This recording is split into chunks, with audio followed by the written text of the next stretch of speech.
ఆ! మధురవాడలో ఈ lady age ఎంత అనేది 34 ఇయర్స్ తనకి రెగ్యులర్ సైకిల్స్ కదా, ముందు నుంచి రెగ్యులర్ పీరియడ్స్ కదా. ఇర్రెగ్యులర్ పీరియడ్స్ చాన్నాళ్ళు ప్రెగ్నెన్సీకి ట్రై చేశారు వాళ్ళు. నేను ఇంత ఆనందంతో చెప్తున్నానంటే అది ఫెర్టిలిటీ సక్సెస్ స్టోరీ అని మీరు అనుకోవచ్చు, కాదు.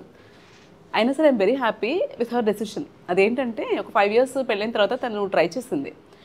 సో ప్రెగ్నెన్సీ రాలేదని చెప్పి ఒక బేబీ గర్ల్ని అడాప్ట్ చేసుకుంది. ఇప్పుడు బేబీ ఏజ్ ఎంత పాపది? 10 ఇయర్స్. హ్యాపీగా ఉన్నావా పాపతో? హ్యాపీగా ఉన్నాను. అసలు తనకి ఏమాత్రం రిగ్రెట్ లేదు. చాలా హ్యాపీగా పాపను పెంచుకుంటోంది. ఇది ఎందుకు చెప్తున్నానంటే చాలామంది ఎన్నో ప్రాబ్లమ్స్ ఉన్నా కూడా, డబ్బులు లేకపోయినా కూడా మల్టిపుల్ టైమ్స్కి కూడా స్పెండ్ చేస్తూ ఉంటారు అసలు అలాగా. కొంతమందికి అయితే మల్టిపుల్ ప్రాబ్లమ్స్ ఉన్నా కూడా, హెల్త్ ఇష్యూస్ ఉన్నాయని తెలిసినా కూడా మా గ్యామెట్స్ తోటే కావాలి. కాకపోతే అడాప్షన్ కూడా మంచి ఆప్షనే కదా. అసలు హెల్త్ బాగాలేని వాళ్ళు, సివియర్ హెల్త్ కండిషన్స్తో సఫర్ అవుతున్న వాళ్ళు కూడా హెల్త్ రిస్క్ చేసి మరి మాకంటూ ఒకళ్ళు ఉండాలనుకుంటున్నారు. ఇంకొక ఫన్నీ ఇన్సిడెంట్ ఏంటంటే, నేను నా ఫ్రెండ్ ఇంకో గైనకాలజిస్ట్ మాట్లాడుకుంటున్నాము. అబ్బాయికి సెకండ్ మ్యారేజ్, అమ్మాయికి ఫస్ట్ మ్యారేజ్తో బేబీ ఉంది. ఓకే, ఈ అబ్బాయికి ఇప్పుడు స్పర్మ్స్ లేవు. సో డోనర్ స్పర్మ్తో ఐవీఎఫ్ఓ చేసుకుని ఈ అమ్మాయిని కనమంటున్నాడు. ఇప్పుడు ఫస్ట్ బేబీకి ఇప్పుడు ఈ అబ్బాయి డోనర్ స్పర్మ్తో కన్న బేబీకి ఏదైనా డిఫరెన్స్ ఉందా? లేదు. ఎందుకని కంటున్నారు? అమ్మాయికి అంత ఇబ్బంది పెట్టి కూడా ఎందుకు అంటున్నారు? సొసైటీ.